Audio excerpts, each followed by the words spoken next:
All right, let's dive in, shall we?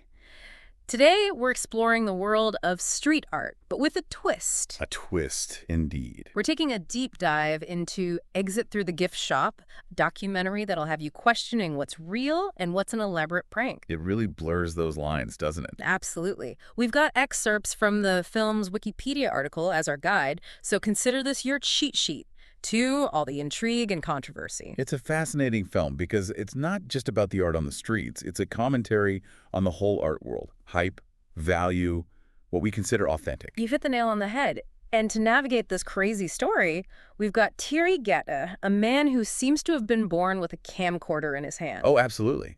Thierry's obsession with filming, with capturing everything around him, is almost unbelievable. It's like his superpower and his vintage clothing store in LA. Almost an afterthought compared to his passion for documentation. It's this obsession that leads him right into the heart of the street art scene. Imagine, he's visiting family in France, and boom, discovers his cousin is none other than Invader. Talk about a family reunion. Right. And from that moment, he's hooked.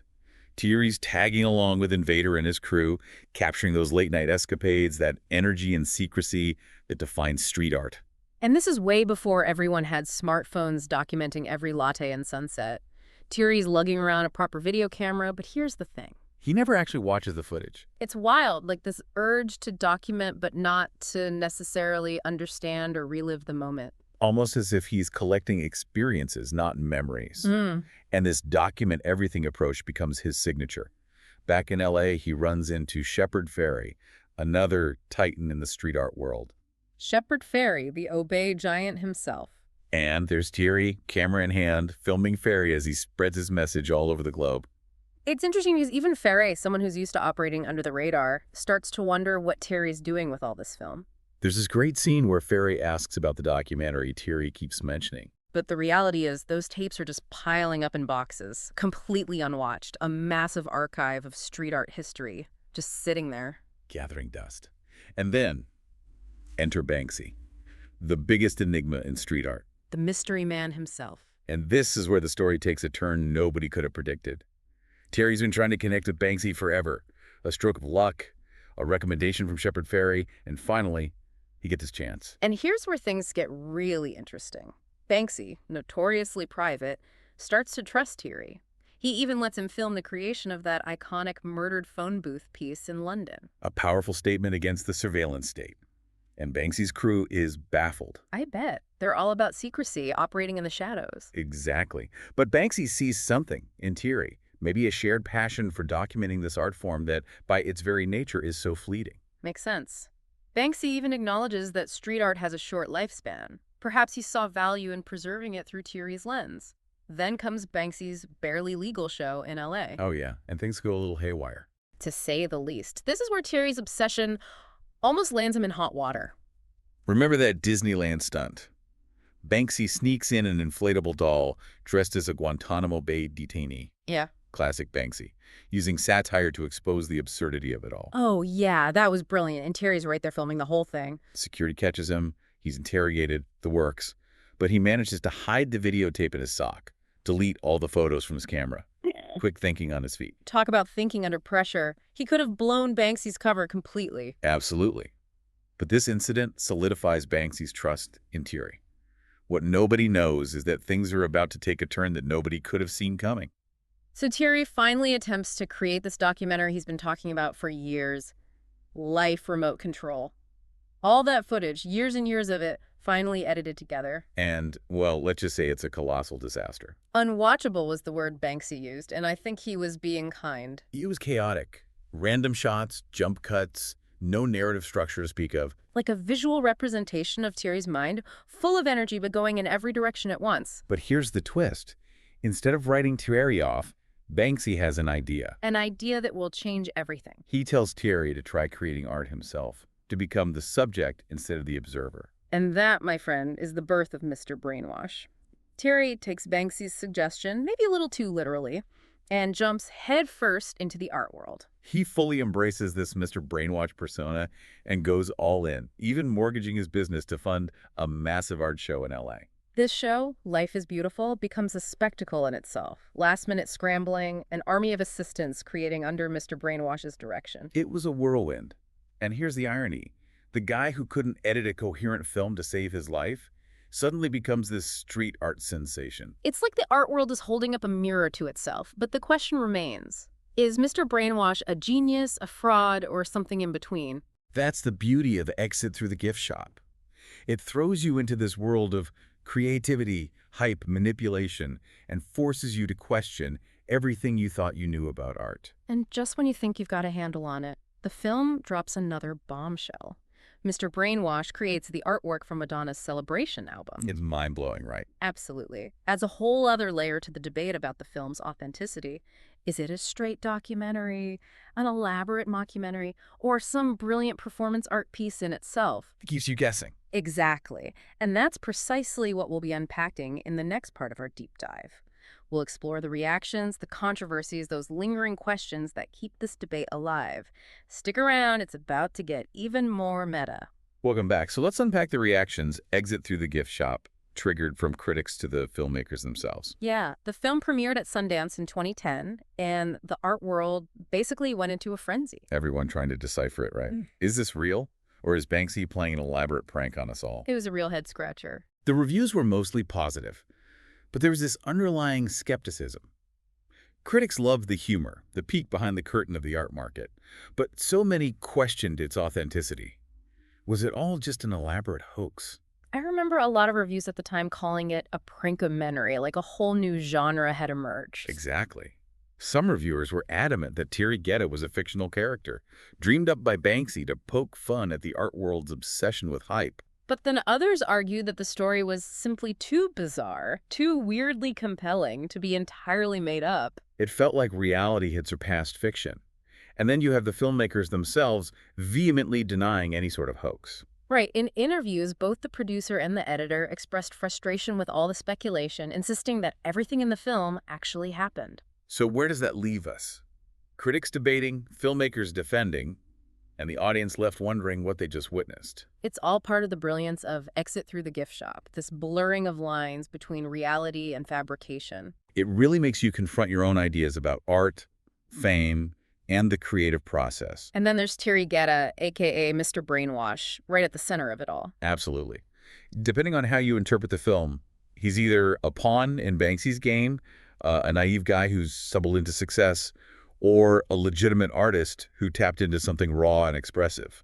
And his art itself, it's interesting, bold, colorful, this mashup of pop culture and those classic street art aesthetics. Some might call it unoriginal, derivative even, Huh. but others see it as a reflection of our image-saturated culture. Like a mirror to our times. There's this great scene where Banksy's talking about Mr. Brainwash's work, and he says, I don't know if he's a genius or completely lost it.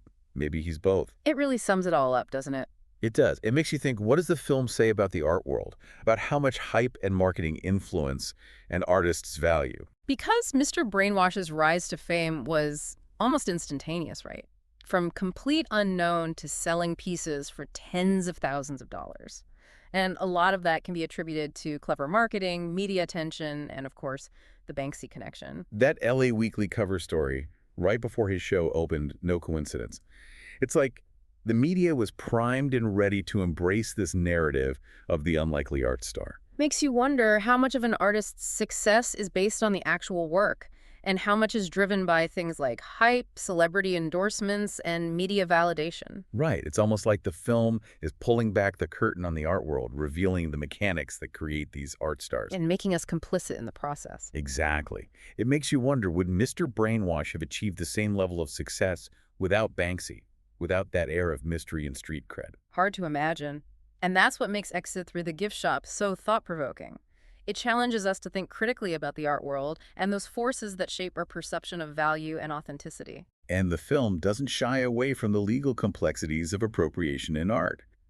After the film came out, Mr. Brainwash was hit with several copyright lawsuits over his use of existing images in his work. Right, like that lawsuit involving the photograph of Run DMC, it really highlights that blurry line between inspiration and plagiarism, especially in a world where remixing and recontextualizing are becoming more common. It speaks to a larger conversation about intellectual property and artistic ownership, particularly in street art, which often borrows and reinterprets existing cultural icons. So we have this film that's both a celebration of street art and a critique of the systems that commodify rebellion. Exactly. And at the center of it all is Thierry Guetta, Mr. Brainwash, embodying both the allure and the absurdity of it all. He's like this walking question mark. He really is a living embodiment of the film's central question: what is art, and who gets to decide?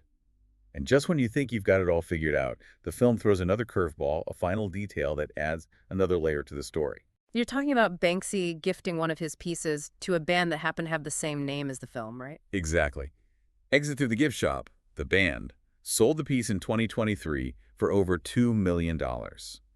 It's this unexpected postscript, a reminder that the story never really ends, Almost like Banksy is having the last laugh. leaving us with more questions than answers. Yeah. Right. So we've covered the controversies, the critics, the legal battles. But what about the film itself, the craft, the storytelling? What struck you about the techniques used in Exit Through the Gift Shop? Well, on a technical level, the editing is brilliant. They had to sift through thousands of hours of Thierry's raw footage to create a coherent narrative. I can't even imagine. Banksy joked about it, something like, "I spent a year watching footage of sweaty vandals falling off ladders." It's amazing that they were able to extract a compelling story from all that. Right, and the tone of the film, this perfect blend of humor, irony, and genuine curiosity. You're laughing one minute, completely engrossed in the drama the next. Like a roller coaster through the world of street art with all its twists and turns. And the film's impact goes beyond the screen. It sparked conversations about the nature of art, the role of the artist, the power of media. Some people were even inspired to pick up a spray can and express themselves. It definitely has that power to get under your skin, make you question things. So where do we land after all this? What's the ultimate takeaway from Exit Through the Gift Shop? That's the big question, isn't it?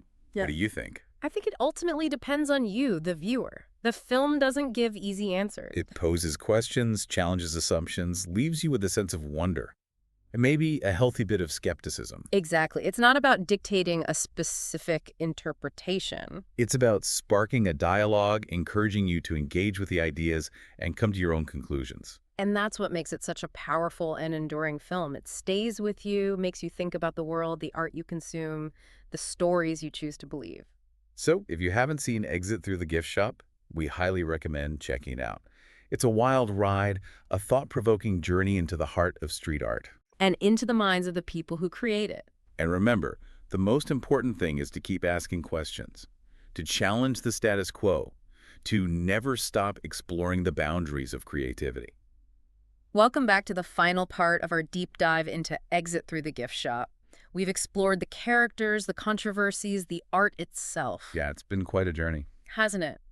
But now I think it's time to kind of zoom out. For the bigger picture. Yeah, and think about what this film says about us, the audience, and our relationship with art in general. Because at the end of the day, Exit Through the Gift Shop isn't just a film about street art. It really isn't. It makes you think about how we assign value to things. How we define what's authentic. And what we even consider creativity itself, you know? Absolutely. And think back to Thierry's journey for a second. Yeah, he starts off as this obsessive documentarian capturing this underground world.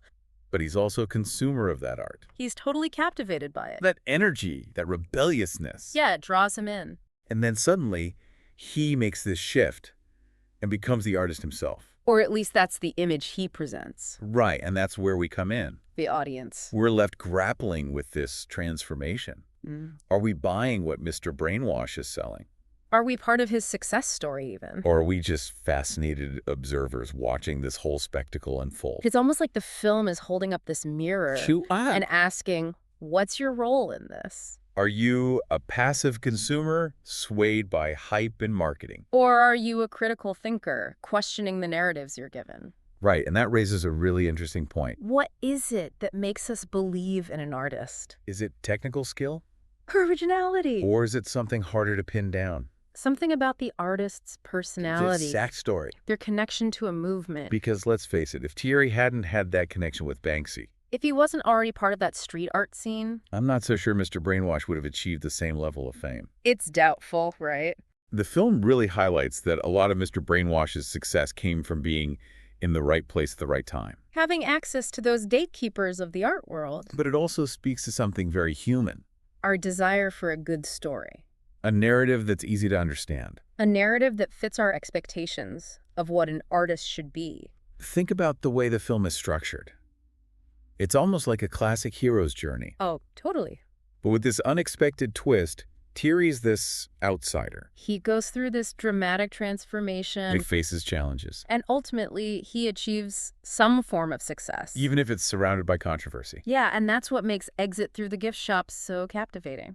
It plays with our expectations Turns the documentary format on its head. and leaves us with more questions than answers. And maybe that's the whole point. Maybe it's not about giving you a neat, tidy conclusion. Maybe it's about challenging us to think critically. To really engage with the art we're consuming. And to question the systems that influence us. Absolutely. So where does that leave us after this deep dive? What's the takeaway from Exit Through the Gift Shop? That's a big question. I think the film's lasting impact is its ability to spark conversations. To challenge what we think we know about art, fame, creativity. It stays with you, It really does. and it makes you reconsider your own relationship with art. And I think that's the mark of any great piece of art. The ability to make you think, To challenge you. to see things differently. Exit Through the Gift Shop defies categorization. It's this blend of reality and fabrication. It leaves you with this sense of wonder. And a healthy dose of skepticism, which, let's face it, In today's is world, a pretty valuable gift. so next time you're out and about, Keep your eyes open. you never know what creative treasures you might find, Remember, art is everywhere. if you just know where to look. And on that note, we'll wrap up this deep dive into Exit Through the Gift Shop. Thanks for joining us. We'll see you next time.